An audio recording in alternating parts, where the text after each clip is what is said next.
Hello,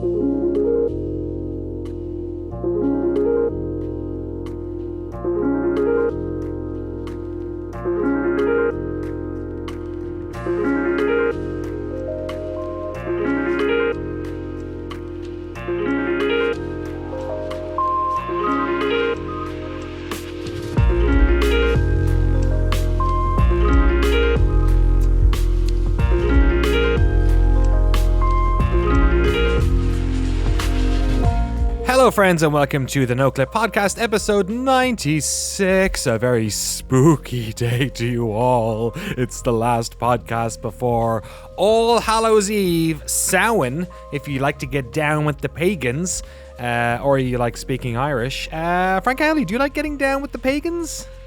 I get down with the clown only. Oh my god, see, he's undefeated, man. You can just throw him any segue and he's got it. Even got an ICP reference in, you dirtbag. Jeremy, what about you? You're a fan of the occult. How do you feel about Halloween? Oh, I love it. It's the day that I summon all my demons. You know, I get a lot of demon summoning in just on that day. Oh yeah, who do you go for? Baphomet? You like to mix it up? Yeah. Baphomet's he's a bit Beelzebub if you want to go for the big boy, but yeah, I try to stay humble in my occultings. I like it. We have managed to make. We've put all of our ingredients into a potion and stirred it up and managed to conjure a guest for this week's podcast as well, Mr. Drew Scanlon. Drew, how are you? I am great. Get up, come on, get down with candy corn. I like it. Yes, I've recently started listening to a podcast that does. All they do is reviews of nu metal albums each episode. It's called, sounds like a Danny O'Dwyer thing to do. It's terrific. It's called the POD cast. Shit. They have managed, and yes, it does have a K for a cast. So they managed to cram in two pretty good references in there. Drew Scanlon, for those of you who don't know, Drew is a longtime friend of ours. and fan, I guess. We hope. A video game documentarian in a previous life as well at Cloth Map. He worked at Giant Bomb for many years, where me and Jeremy worked on the sister's website, GameSpot. And now you work for, am I right in saying you work for Digital Eclipse? Because there's so many companies in there that I always forget which one. We're just Digital Eclipse to make it easy. Okay. But yes, I make video games now again, actually. Right. You did start your career there, right? Yeah. Out of college, I was working at Backbone Entertainment, then headed by Mike Micah. Then I went to Giant Bomb, and now I'm back at Digital Eclipse, now headed by Mike Micah. Okay, yes. And Mike Micah, a sort of a known legend within the industry, especially in terms of video game preservation and stuff like that. He's got quite the collection himself. And of course, Digital Eclipse also sort of houses the wonderful work of Frank Cifaldi as well at the Video Game History Foundation. He also used to work for the studio as well, I believe, prior to that. That's right.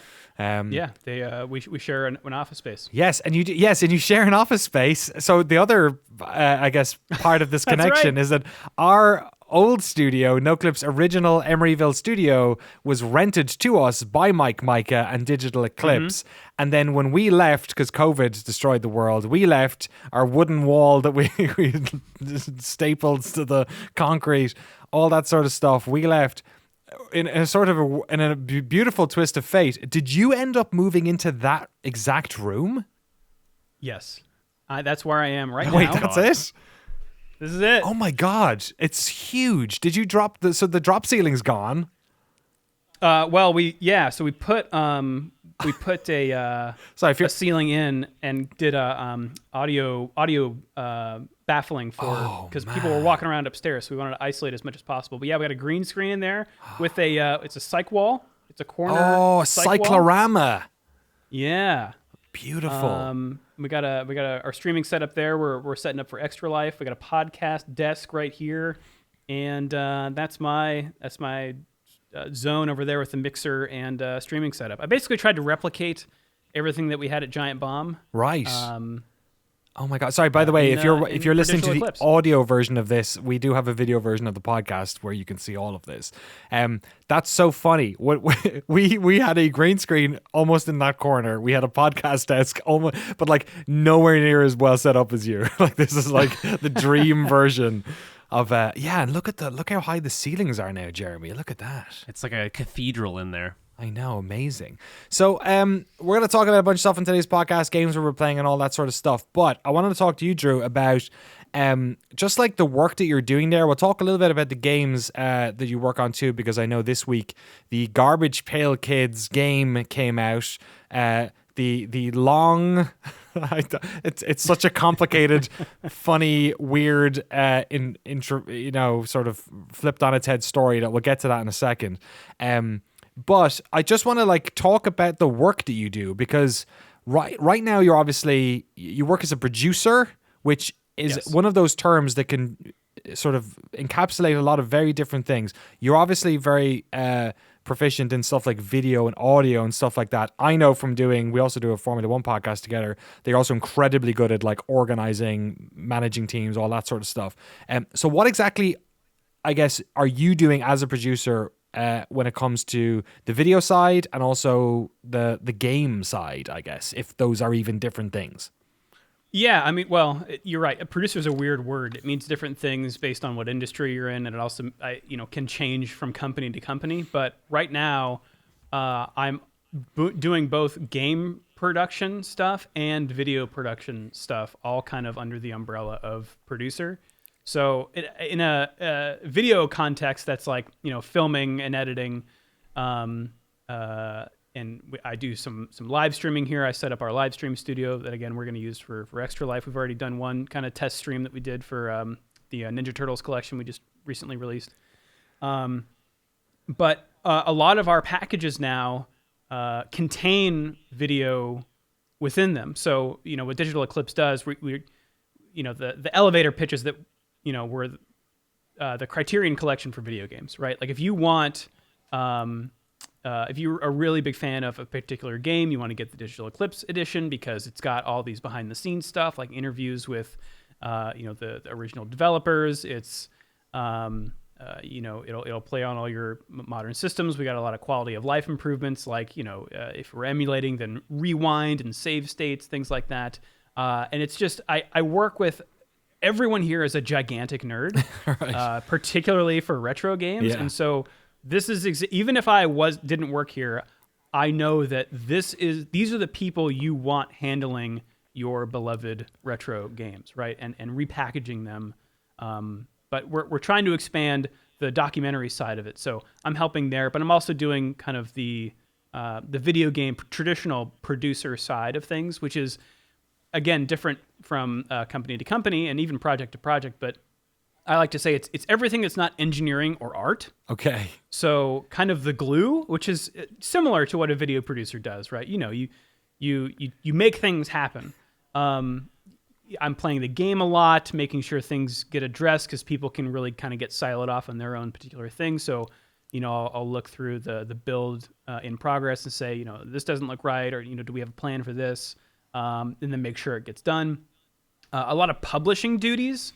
So that involves bringing the game build in line with what the first parties expect. Okay. So Microsoft, Nintendo, Sony, and something like Steam, which is a lot of weird esoteric things I am learning. It's like this. Who's the most esoteric, and why is it Nintendo? I mean, they all have their own weird things. Like, for example, like. This legal file has to be in this directory and then must also be referenced by this other file, otherwise it won't pass this certification check. I think it's really interesting to see the back end stuff, like the Xbox Store, for example. There's so much metadata you have to worry about. And it's kind of fun to fill in those lists. I am that kind of nerd though. Like I love spreadsheets. Yes, you're the guy with the spreadsheet, the Formula One spreadsheet that you would add into every week. Or I know you have a pilot's license. Do you have a ham license as well? You like? I do, Yeah, yes. you've Recently always got my been. hammered, yeah. You've had an attention to detail that I've always been envious of. Yeah, but I'm not going to name any names here, but like, imagine every time that you've looked at some consumer-facing thing from one of the first parties, like a store interface, and thought, this is a little weird, or this doesn't really work right. The weird little programs that people like me have to use, for example, to like set up achievements, can get so esoteric and weird. Like in the, I guess to use achievements as an example. And I'm using achievements as kind of a blanket term so nobody gets offended. There's one program where if you want to remove an achievement, you can't just delete it. Oh my god! Like let's say you had 20 achievements and then you realize this achievement number 12 that level is gone from the game, right? So if you want to delete achievement 12, you have to first move it to the bottom of the list, and then decrease the total number of achievements so that the bottom one gets eliminated. So it's just weird stuff like that, but it's fun. It's like it's a I tool like that learning stuff like that. Some engineer built 5 years ago in a weekend. Or something. Right, and it doesn't need to be consumer facing, right? Right. It's only game developers and game developers want to come out on your platform, right? So there's no Good point. You don't need to make it nice for them. But I like learning that stuff because it just feels like an arcane art. Yeah. Let's talk a little bit about some of the projects you've worked on. And are we? I know Jeremy's helped on at least one of them, right? Just one of them. I helped edit together some documentary stuff for a little side package. Drew can talk about the project. Yes. Yeah. Yeah, the Blizzard Arcade Collection. Yeah. Jeremy and Joey Famelli did kind of a tag team effort on the documentary work. There. both now Sebastopol residents as well. They're like, you guys are like neighbors. You should hang out. It's the home of rural living documentary filmmakers. Right. Yeah. That was a fun. I don't know. Was it fun for you, Jeremy? No, I really enjoyed it. It was that cool. project. It was very cool. It was Rock and Roll Racing, Lost Vikings, and I can't remember the third game. Blackthorn, yeah, which I'd never even heard of because I'm 31. It was fantastic. It was really cool, and there were interviews with some of the original devs and stuff. So. Kind of a similar feel to why I enjoy doing Noclip stuff, which is getting to hear people talk about their creations, and especially once they go further back, it's kind of fun to hear people talk about their heyday or like a golden era of Blizzard development, or I guess even kind of like pre-golden era Blizzard, which is more interesting to me as someone who was more into Warcraft and Starcraft and stuff. Yeah, it's kind of it's their first 3 games. Yeah. And then we actually added a few more games to the collection in patches. But the NES era that no one remembers of Blizzard before, they were Silicon and Synapse. Oh my God, what a weird! I remember the Lost Vikings on Amiga. That was like, and I didn't even realize it was a Blizzard game until years and years later. Heck of a game. Yeah, and I guess like for people who don't know, one of the things that's like really separates you guys and that I think is like so cool, and I really wish more people did it, is that these aren't like documentaries that are going up on like YouTube or on Amazon after these are on the disc, or on, like, if you buy the game on Steam, it's just like a menu item and it's just got interviews and concept art. Like, it's exactly the way these things should be done. I guess it makes more sense with the type of project that Digital Eclipse tend to do, which is these sort of retro throwback stuff where, it's hard to make documentaries about games while you're making the game and also get the docs out at the same time the game comes out. But for you guys, I guess it's like a perfect sort of thing, because I guess people are buying them because they are interested in that stuff. Like, there's probably a higher percentage. Do you have any idea how many people watch that stuff? Like, can you track, like, via achievements or something, like how many people watch the videos or anything? I don't think so. It's just kind of, I guess, overall sales numbers. Right. We hope that Digital Eclipse becomes synonymous with that kind of stuff, right? So if you do know that like a game you love is in one of our collections, then you know that if anything is out there in terms of behind the scenes stuff, that it's going to be included in this. And the whole presentation style of it is actually, we've been working really hard on kind of updating that, like the upcoming Atari collection, which is called Atari 50 the anniversary celebration. It's not the anniversary collection. We kind of took we're trying to make like an interactive documentary. And so it's more, instead of like just going to the videos tab, we've got like 5 different timelines kind of organized by era. Oh. That the videos and, scans and, any kind of documents are all laid out there in roughly chronological order, and mixed together. So they kind of tell a narrative arc in a multimedia experience. I like it. You got your Put your CD-ROM in. got your patch, you got your pitch hat on there as well. I like it. That's right. So is there any weird video shit you have to worry about when you're putting stuff on in games? Like, is there any like frame rate stuff or like color stuff? Or because I was thinking like we're doing the Hades Blu-ray at the moment and it's like almost done. I think I'm getting the final checked one from Supergiant today, and I have to sit down and watch it tonight from start to finish with the captions on and make sure everything's okay. But there's so much like weird stuff in there that we have to like, you have to worry about. Is there any of that in games or for the different systems or? Yeah, so video in video games is weird because of licensing. Oh. So you can't just put an MP4 on there because Apple owns that. Right. It's their compression. So we have to compress it into these weird formats. So it's really, and they're much larger than maybe they should be for that reason. But I think, is it AV1? Someone's got to know this on this podcast. I think AV1 is like an open source Google codec that is coming out, or it's sort of out. I think the new NVIDIA GPUs are the first ones to be able to encode it. Oh, really? Yeah. So I'm kind of hoping on the horizon that we're going to get something better than this whatever archaic stuff we're using now. But our engine, which is an in-house engine, thankfully plays pretty nice with things like frame rates, and we can just kind of tell it. We can give it weird resolutions and frame rates and stuff.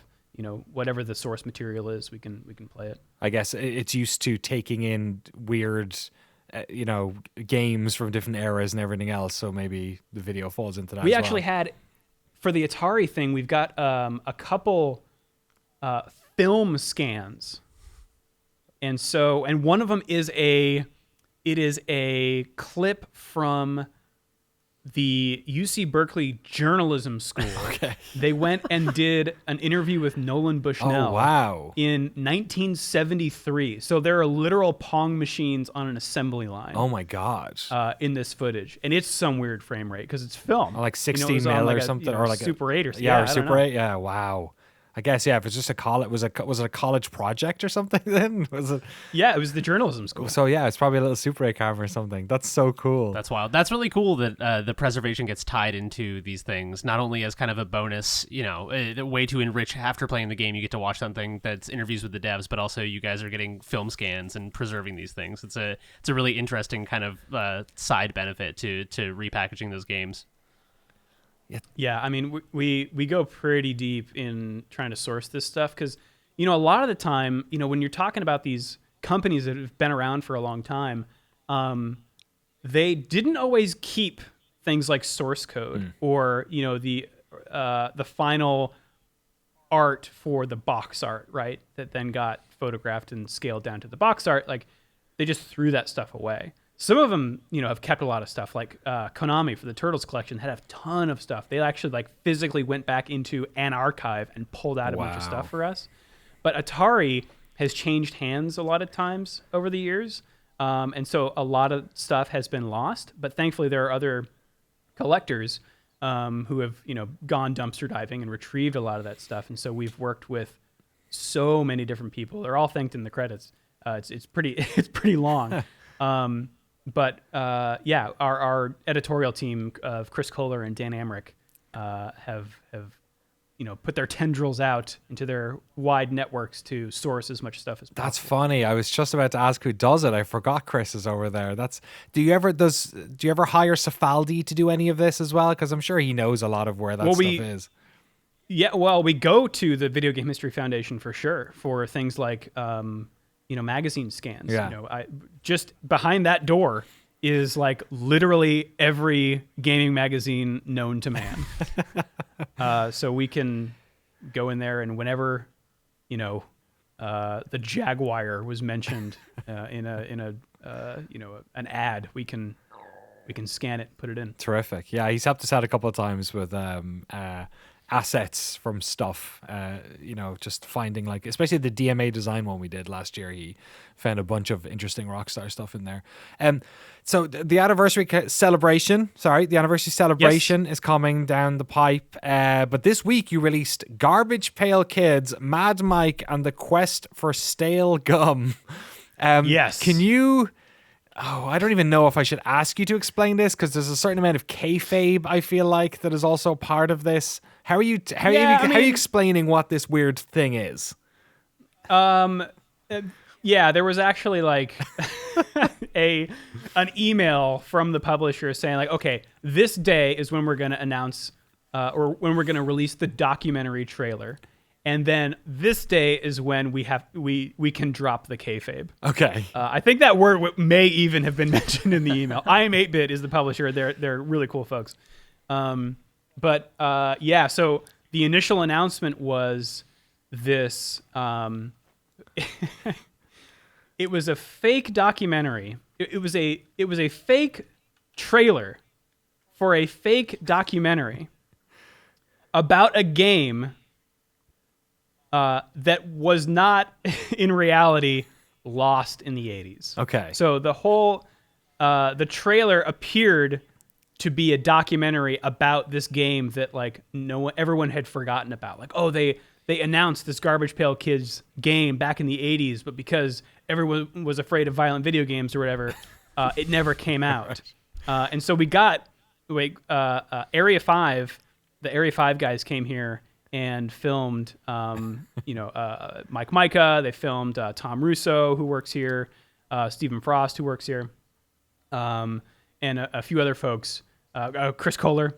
And they edited together this, what makes it look like there's a whole documentary here. Kind of like the, I think it's Atari Game Over. It's about the E.T. Game that gets buried in the desert. But that doesn't exist. There is no documentary, and the game was not in existence in the 80s. It was created by our collaborators at Retrotainment, but it is a real NES game. They're selling carts right now on IMAP's website that you can literally drop into an NES. But Digital Eclipse basically took that ROM, put it into our NES emulator, and kind of wrapped it in the Digital Eclipse wrapper. So you can play it on your Switch, PS4, Xbox One, PC, and then you can go watch that documentary trailer in the game. You can watch the stop motion animated film that Adam Goldberg that was the made. Most insane thing I have ever consumed, especially as I don't really know what it was not in Europe. They did not make it to Europe. So up until you just said there that was not a real lost game, I thought that it was still a real lost game, but that somebody had just made their own version of it or something. No, I didn't even know that. It never existed. But so that it was a good bait. But I'll also say that stop motion thing that's on the disc is the wildest shit. It's so strange. What is going on? It's like Robot Chicken or it's partly that. And because there was until that there was no narrative to the Garbage Pail Kids. It was a trading card thing. I think you could peel them off and stick them places too. In the 80s, and they were just individual characters. There was no cartoon. There was a movie actually. I think it's regarded as one of the worst movies ever made. But yeah, the stop motion animated film is where the game story picks up, at least. Right, yeah, with Mad Mike and all that. Frank's nodding. Have you watched that movie at all, Frank? Or so I didn't check out the short film, but I dove into the history of Garbage Pail Kids yesterday. I got the game. It's perfect for Steam Deck because it also feels like playing an old school Game Boy Color game. I can confirm it is Steam Deck compatible. That's how I was playing it yesterday. But the first thing I dove into was just the art gallery. You can see these full scan resolutions of the original art, which is like so awesome. Like I was zooming into all the barf details and like it is so sick. And I didn't even know that like Garbage Pail Kids was invented by like Art Spiegelman, who did Mouse and like this amazing cartoonist. Yeah, and I've not seen the film adaptation, like the disaster one, but I want to sit down and watch that like 10-minute short film on it. But yeah, I started playing and I was like, this is really cool. I love how like the whole shtick of Garbage Pail Kids. It's that like gross like. I want to say it's better than potty humor, even though it literally is that. But like I don't know, there's something so grungy and nasty about it. I love. But there's one character you can play as who shoots her boogers out, almost like Mega Man's blaster. There's a vomit guy who projectiles. It's really cool. And like one detail I love, there's a level in Egypt. And there's like these tombs, and there's these mummy statues that are vomiting on you that you have to like platform past. So I did enjoy it. Yeah, I played a bit of it. No, I was just gonna say I played a bit of it last night as well. It's very fun.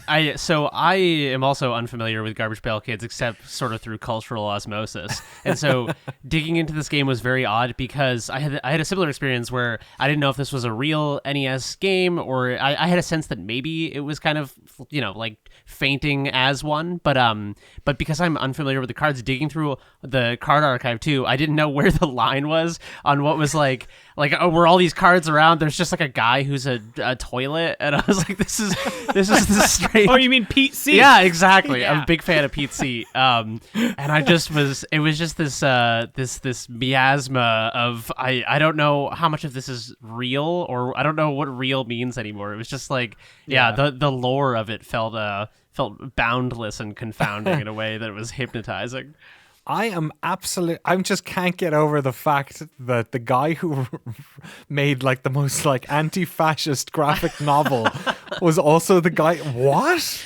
That is insane. So did he invent it? I know he had some involvement. I didn't look too deep into it. It was him and like another cartoonist or creator. They because he was a consultant for Tops, and was it Cabbage Pail Kids? Cabbage What's the real Patch thing? Kids. Cabbage Patch Kids. Yeah, my sister had one of those. That was. And so I think Spiegelman pitched it as a joke, and then it exploded. Oh my god, that's so he's listed funny. as the inventor along with Mark Newgarden and John Pound. It makes a lot of sense though, because that like comics with an X movement, people like Art Spiegelman and R. Crumb and stuff. There was a lot of this kind of. I mean, just go look at any R. Crumb thing, and I feel like you understand where the culture that Garbage Pail Kids emerges out of. That is wild. I guess it's countercultural in some way as well, and that's. I just can't believe. For some reason, I just assumed that the mouse guy probably took himself really seriously. You know what I mean? Like it's like hearing that the Watchman is Gibbons. What's his name? Or like I don't know. Hearing Frank Herbert wrote like. Fucking I don't know, like Real Monsters or something. Yeah, it's like Elie Wiesel worked on Star Wars or something. Right, yeah. Oh my God. Okay. Well, there you go. So it's out, and it came out yesterday, right? So how are you talking to us today? Like, how busy are you in a post game launch day? It's honestly a really weird feeling. I've been a producer on a few games so far, but this is the first that I'm kind of I wouldn't necessarily say lead producer, because I'm kind of splitting that with the producer over at I Am 8-Bit, right? Seren McNulty, who is awesome. But it is kind of just been my responsibility here at Digital Eclipse to like make sure that this thing gets done. And so it feels like, it's kind of a strange feeling to have that first game come out. Space Jam: A New Legacy was also one you worked on, right? Yes, indeed. Yeah, and I've also got I'm on your Moby Games page, which is always. Oh my gosh, I have a Moby Games page? You have a Moby Games page. You have a art intern on Death Junior 2 Root of Evil in 2008. Yep. This is a cool one. Additional artist on Super Street Fighter 2 Turbo HD Remix. What art did you do on the 2008? So, yeah, that was back in the Backbone days. I took the Photoshop files from Udon, the company that was hand drawing the new sprites. They're I believe a manga company. Okay. in Japan. Or noodle company. And they would send us Photoshop files with the hitboxes overlaid on top of them, so you could see where they were like drawing the characters to make sure that they conformed to the proper hitboxes. That's cool. And a lot of like rulers and different kind of marks and stuff. So I would clean up the PSDs and then export them as pings and get them into the game. So that's what I did. Amazing. You also have you've one, I guess it's 2 here, but 1 QA credit. Do you remember what that was for? Oh, of course. Tiger Woods 07. Yes. Tiger Woods PGA Tour 07. Was that was an EA thing though, was it? Yes, that was at the EA Redwood Shores campus. Amazing. You had this whole career before Giant Bomb and everything else. It's amazing. And Cloth Map, it's pretty cool. I guess before we jump into everything else with the rest of the crew and what games we've been playing and all that sort of stuff, I just want to ask you, so I get asked a lot, I'm sure you do too, about people asking to break into the games industry. And one of the things, I was even answering an email earlier today from somebody who was like, I work in this field and I want to get into games. And like many people, they often immediately talk about games journalism or like streaming and things that are like very visible jobs within the industry, because they assume that, I don't know how to program, I'm not an artist, I don't have a degree in any of that sort of stuff. I don't really feel like, these are the jobs that I think are in games because they're the people I can see and all that sort of stuff. And the thing that I feel like a lot of us in this field, I always tell people, don't do journalism unless you if you want to, if you have responsibilities and you don't want to try something for 10 years and maybe have it not work out, don't put all your eggs in that basket. But that there are all these other fields within games, as those of support, I know people who work in accounting, but they work for a game company, and that's like a big part of their identity, and they're really happy about it. So what's it like been for you moving from the journalism side? Obviously you're still like a public face, lots of people know you from Giant Bomb. We have the Formula One podcast, which has its own kind of thing going on, but what's it like transitioning into this type of work? How do you find it, and how do people get into the type of work that you're doing now? Because presumably you didn't go to university for this. No, I did. Well, yeah, I hesitate to say that I am some good model for how to get in. I think everybody's story is different. And I think you just have to kind of poke around where you can, and do good work and hope that, when you submit it to some job listing that you get noticed.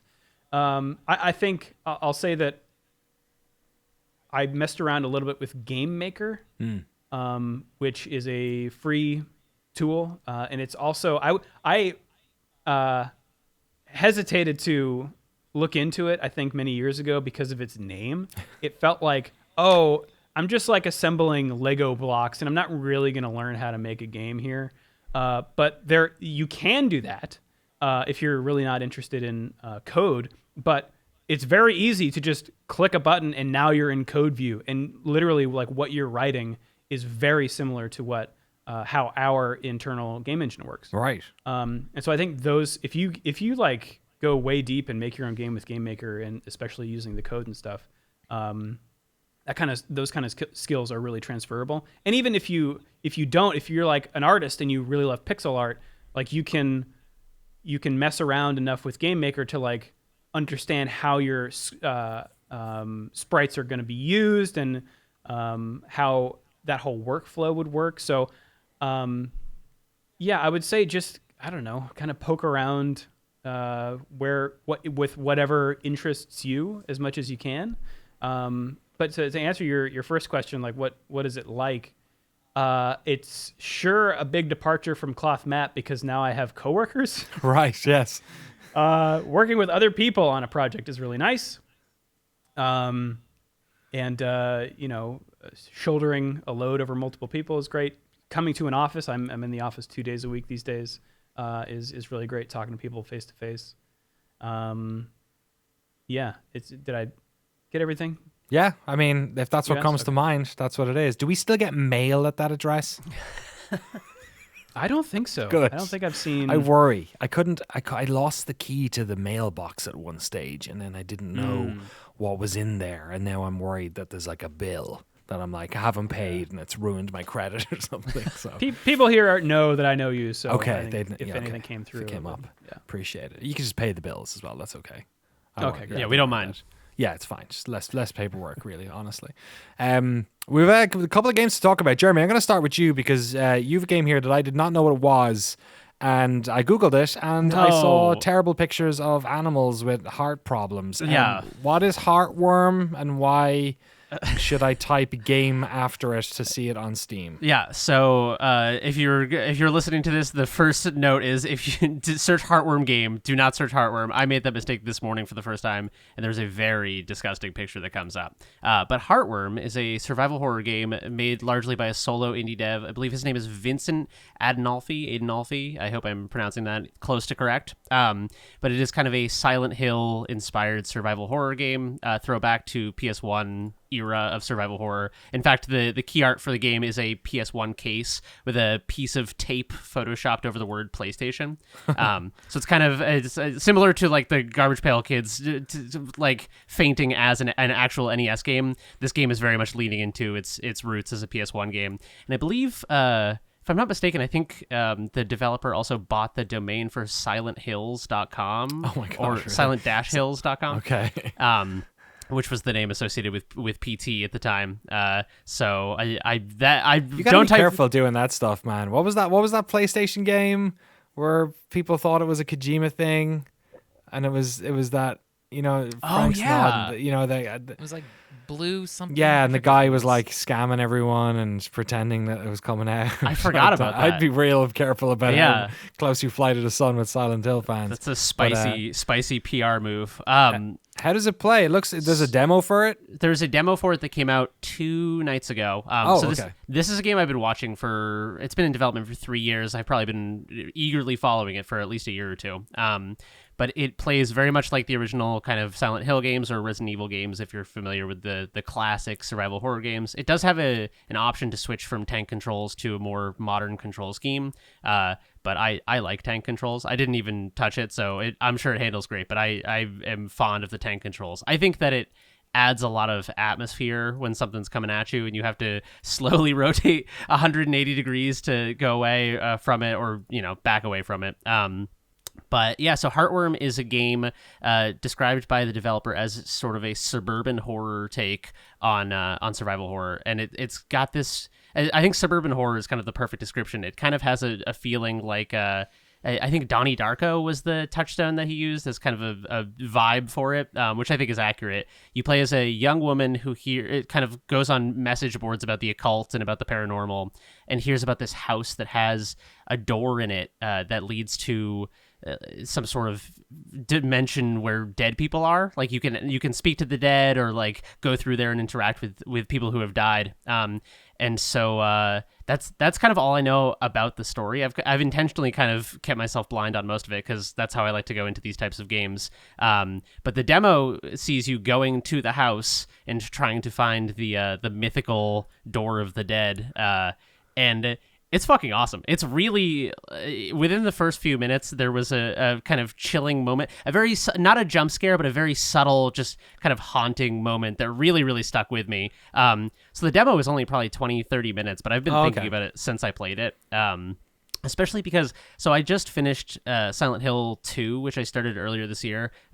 Just in time for Blooper Team to remake it. I finished it the night that after they announced the Silent Hill 2 remake, which was very, very odd. But yeah, I don't know. I've been getting way more into survival horror games, especially the retro ones this year. And I think a big part of it is that when you have sort of a limited level of physical interaction with the world, where you're kind of in these older games, the controls are clunky, the shooting is clunky, everything is kind of it's not a smooth mechanical experience, but that design limitation almost pushes the developers to focus more on story, to focus more on theme, to focus more on this experience. Yeah, exactly. And I mean, what it reminds me of is kind of so Silent Hill 1 was inspired by the films of David Lynch and by Twin Peaks. And I think that the feeling that I get from a lot of the best survival horror games from that era is that I'm watching a very good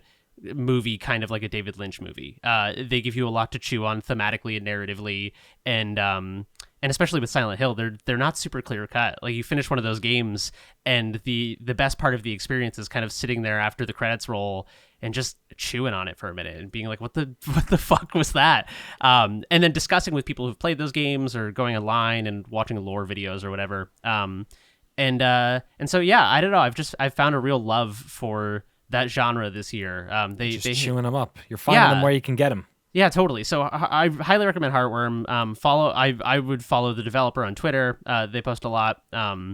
And check out the demo. I think it's only up for a limited time, so go download it on Steam while you have the chance. And yeah, it's really cool. It plays exactly like a classic Silent Hill game, and it captures a lot of the atmosphere of those games in an effective way. It feels like a game from that era, not sort of a modern take on them.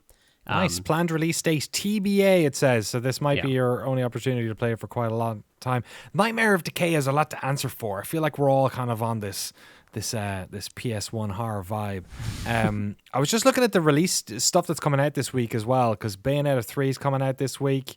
Although no one's going to buy it because of the voice acting thing. I wonder if they've managed to like quell, if that's kind of calmed down at this stage. Call of Duty Modern Warfare 2. I know people are playing the campaign, but Resident Evil Village Winter's expansion. That's not what I thought you were going to say. Yeah, is that the one that adds third person, right? Is that what it is? I don't know what's in it. There's a third-person mode, which is the original campaign in third person. There is the daughter gets its own campaign. Okay, and it's gonna conclude the Ethan Winters trilogy. And I think the daughter's campaign, I can't recall if it's third person or first person, and so that's a little DLC campaign. And then the third thing is Reverse is finally coming out, I think, which was their multiplayer. I don't know if it's like a Dead for Daylight clone or whatever, but their multiplayer, I think that's also finally launching. They opened it up for beta like a few days ago, but so those are the three things coming out, and I think it's just a $20 upgrade, but I'm excited. Have you played? I've been trying to get Jeremy to play Village for like most of the year. Have you touched it yet? I have. Have you ever played it? I have not. Okay. No.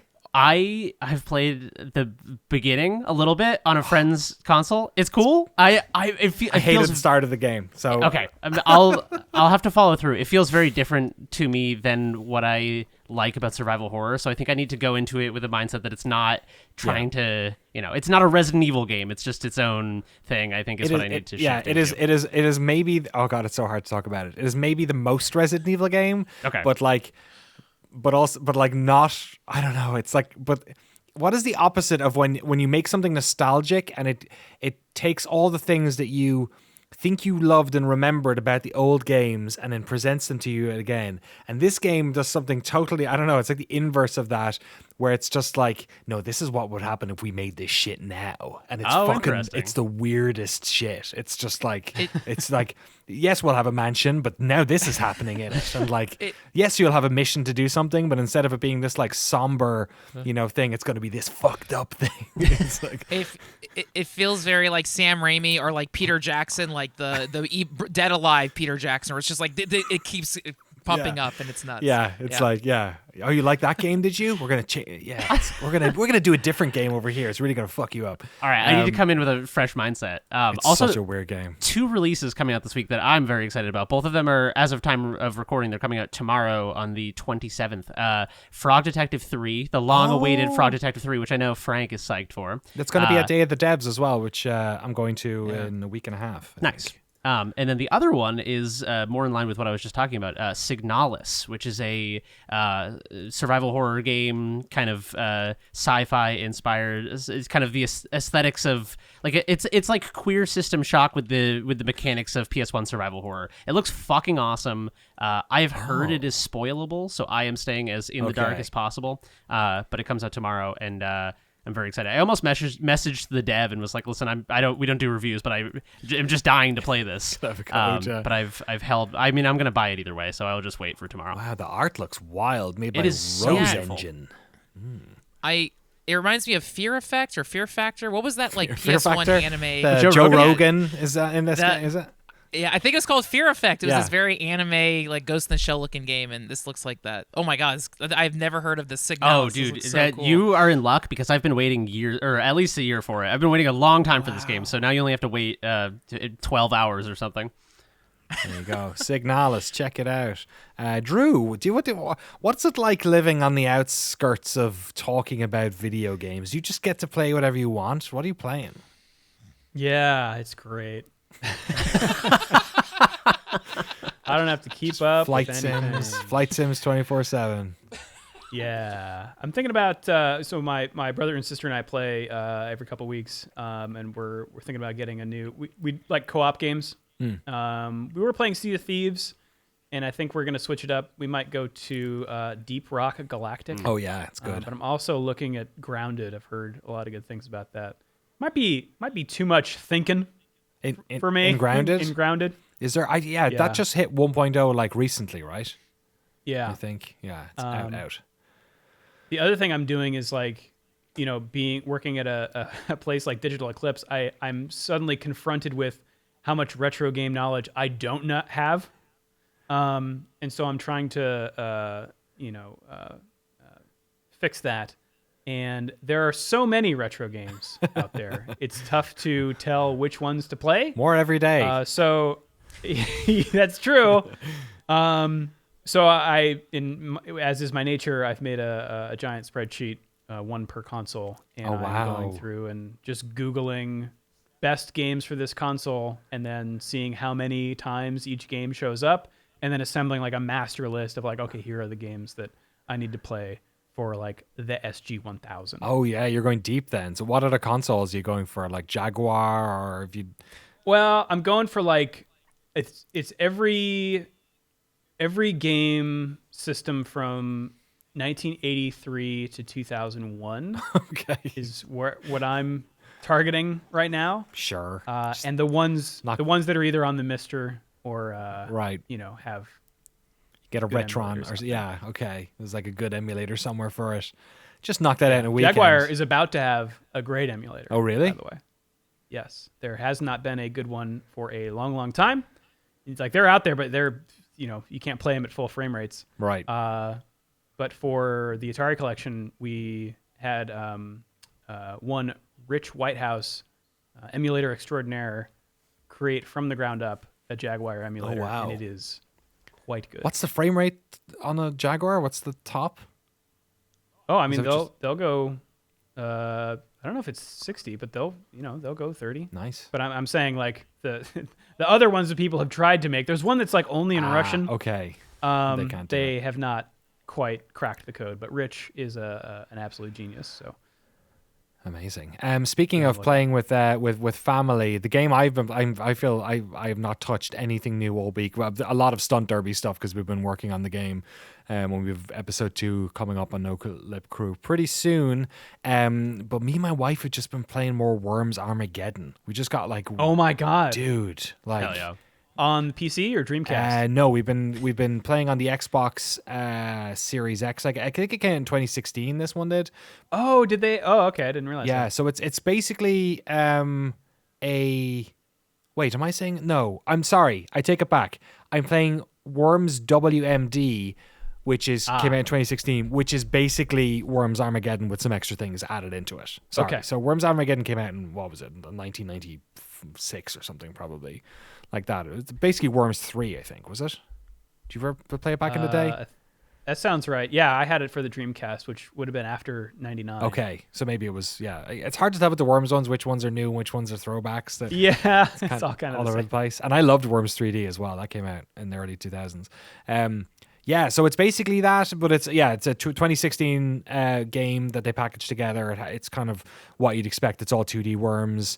We just do like pad swapping. Like I just do my turn, she does her turn, we do my turn. Sure. She's never played Worms before, so it's been like, it's such an easy game to level the playing field because like I've been playing Worms since I had an Amiga when I was 6.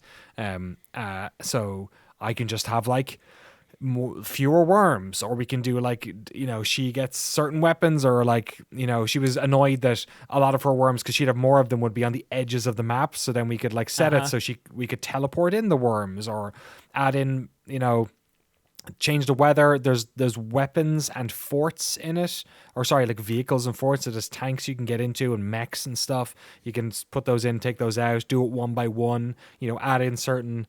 You can tinker it the whole way down to like only banana bombs. You know what I mean? So it's just so fun. So whenever anything gets a little bit of a wrinkle in our game style, we can sort of adapt to it. So it's a great game to play with somebody. It's just so fun.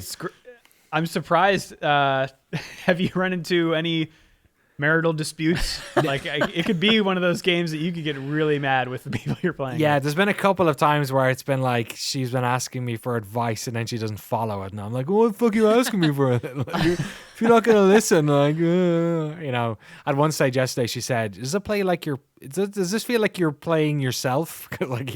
like on some levels, I'm like telling her, she's like asking me what to do a lot. But no, it's fun. Like yesterday, for instance, we did a 4v6, I think it was, or 6v8 or something on this map. But I set the timer of the round of the game to 15 minutes. So for people who don't know, it's like two sets of. It's basically like, what would you say? What was the old tank game? It's like a 2D game where you're just firing rockets and stuff at each other, and shooting each other, and whoever has the last worm basically wins. But after 15 minutes, in sudden death, the water starts to rise. And so we were just like getting up high, and we were on opposite ends of the map, which meant it was impossible to hit each other because it was a large map. And then we were building girders in the sky and jumping on the girders to get above the waterline. And so we're both at the waterline, and I was like, the only way I can do this is if I wait for a round when the wind is favorable. And eventually it came back to me, and the wind was like flying towards her, and I'd one banana bomb, and I fucking chucked it, and the wind caught it, and it blew up like, I don't know, worm's heights, like 50 worm heights above her worm. But the banana bombs, of course, turn into smaller bananas, so they just rained down.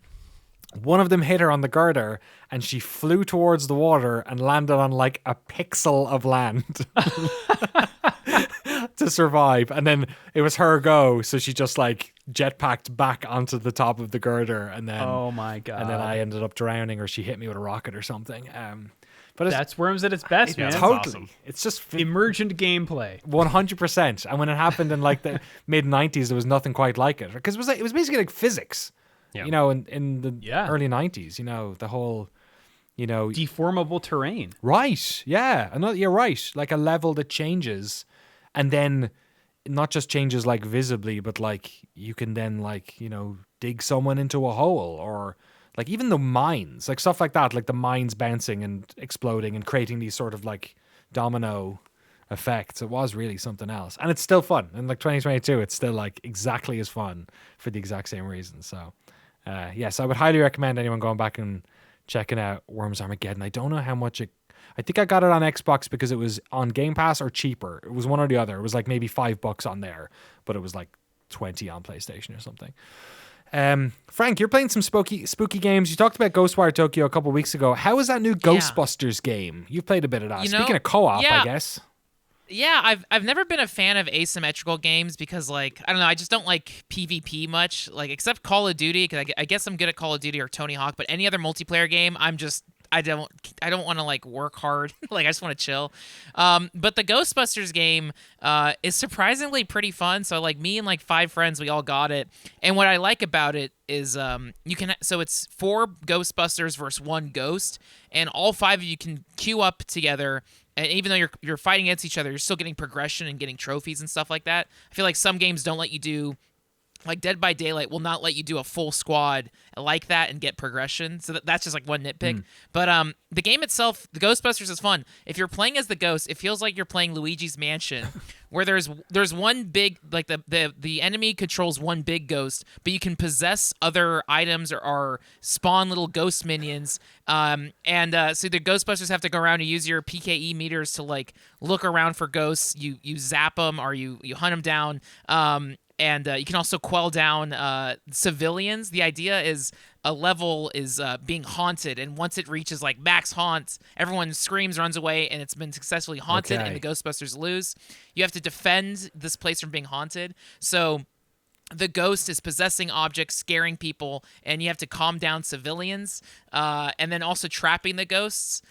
So the enemy ghost will hide, and it's kind of like prop hunt. If you ever played any of those, so whatever the ghost can hide as a statue, a mailbox, an item, run around, and then once the ghost is found, it tries to run away, but the Ghostbusters will use your ghost sucking gun to try to trap them down. And so every time I play with friends, we're all just screaming at each other, and it's like hide and seek, and it's I don't know, it's like pure joy. Like a lot of times with competitive games, like you're kind of getting mad or that kind of I don't know, trying to play competitively. But with the Ghostbusters game, it's actually been pretty fun. And I think the art style lends itself to that because it is very like cartoony, almost like The Sims has that kind of art style. Right. So yeah, I was actually kind of surprised by it. For an asymmetrical game, it seems like everyone can have fun, even if you're losing or if you're the one against the four and vice versa. But yeah, I was actually surprised by it. This is Ilphonic made this, who made Predator Hunting Grounds, and I believe that Friday the 13th game as well. So they've done a couple of these at this stage. I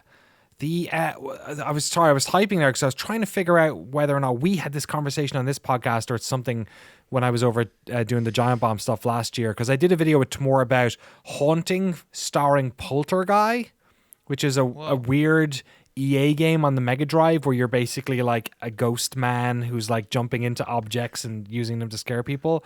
And then we talked about Ghost Trick, which was another game that does that. Oh. Do you remember that? Yeah, was that a DS game? Oh, I take it back. You're right. Ghost Trick was the DS game. I'm thinking of a different one. Ghost Master? No. Yeah, what Ghost Master maybe. I feel like we talked about this. I feel like I talked to you about this, Frank. Yeah, Ghost Master. This is similar to Ghost Master, where it kind of looks like The Sims, and you're turning on lights and TVs. That's kind of what this Ghostbusters game is like. If you're the ghost. But that was like a PS2 game, I think. Yeah, and then Ghost Trick. You're right, Drew. Ghost Trick is the one. Phantom Detective, is that what it was called? Mm-hmm. Yeah, where you could like jump from, but that was like a 2D. Yeah, but like the subgenre. I feel like we were talking about the subgenre of ghost possession games that sort of only has one game every 10 years or something. So I guess this is that one game this time. Yes, we get to play Ghostbusters Spirits Unleashed. Is it? I have to ask because it's a Frank Howley game. Is it on Game Pass? Yeah. No, it's not. Did you spend money on a video game, Frank? I did not.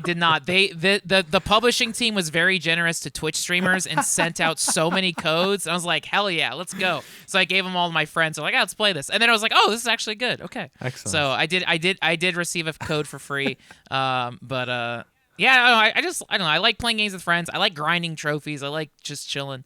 And I don't know. I think also like me coming into it, having no expectations, I kind of started it like, I don't really care, whatever. And then I ended up actually getting grabbed by it. And I thought it was pretty fun. That's the Game Pass trick as well. I know it's not Game Pass, but like that's, it's just like, I got nothing to lose, like scoring. Yes. I got nothing to lose. Let's see if I enjoy scoring. You can't. The customization is pretty good. So I think what also I really liked is all of my friends made themselves in Ghostbusters. Oh, perfect. And so like it's I don't know. It's really funny just playing with your friends. Can you make a Juggalo?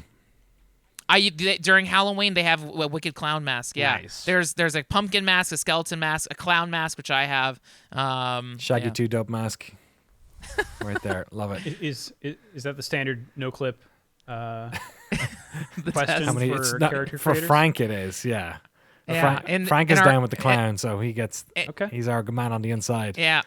In our Roller Coaster Tycoon documentary, I made a whole Juggalo themed. Like every ride is because the whole idea of the ICP is the Dark Carnival. So I made the Dark Carnival in the Roller Coaster Tycoon, and so yeah, you'll see it for like 5 seconds. But in the Roller Coaster Tycoon, you can see there's a roller coaster called the Juggalo Freeway, and it's a freeway made with like cards and clown. I don't know, it's awesome. Yeah. I don't know, I like bringing my personality. If our YouTube channel was bigger and it was watched by children, there would be like mom groups out there saying don't watch Noclip because there's all of this. If you watch close enough in the gameplay, there's all these references to these sicko ICP clowns.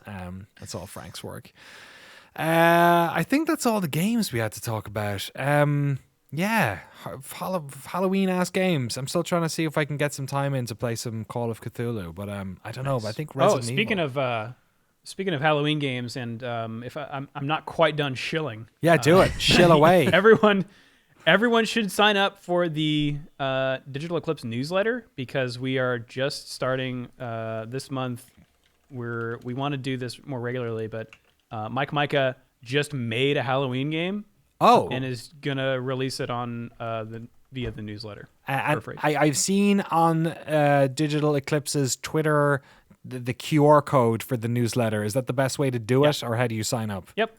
That's it? Yes, that is the best way to do it. There you go. I think you can also go to digitaleclipse.com and there should be something there for you. Amazing. And then also, did you guys put out the Cowabunga collection thing as well? Yeah. Was that this month?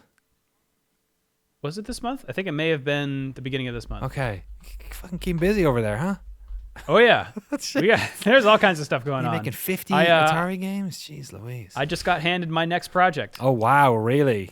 Just out of interest, how long will it take for that to come out? Like, is this like a 2-year thing or a 1-year thing, or do you know, or can you not say? Or I don't know yet, but I probably couldn't say. Okay, yeah. That's, man, what a weird...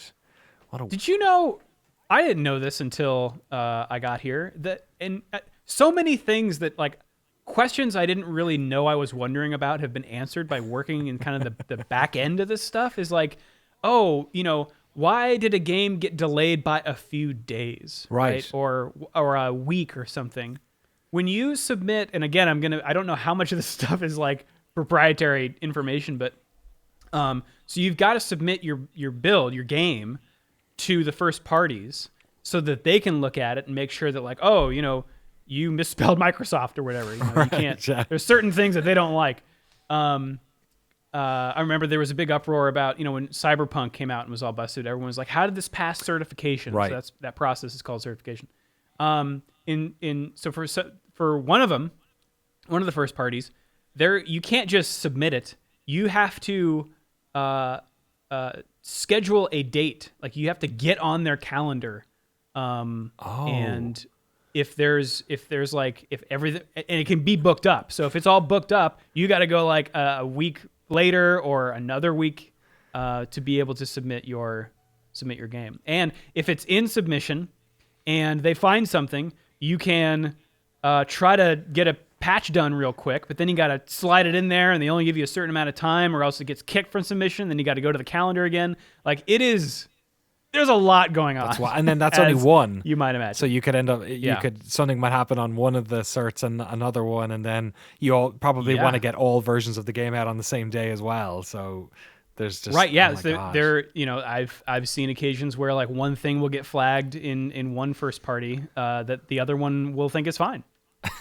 That's amazing. I love it. Yeah, it's wild. Yeah, there's a lot. Yeah, do we fix it for goes all into versions? Or that's cool. Well, thanks for coming on and talking to us all about it, dude. Absolute pleasure. Thanks for having me. Yeah, I'd love to have you on again. It's super insightful into the. I haven't talked about video games on a podcast in a I while. know, right? Yeah, probably got bored of it there for a while. Maybe we'll do it during the Shift F1 off season, just so your podcast muscles are nicely flexed.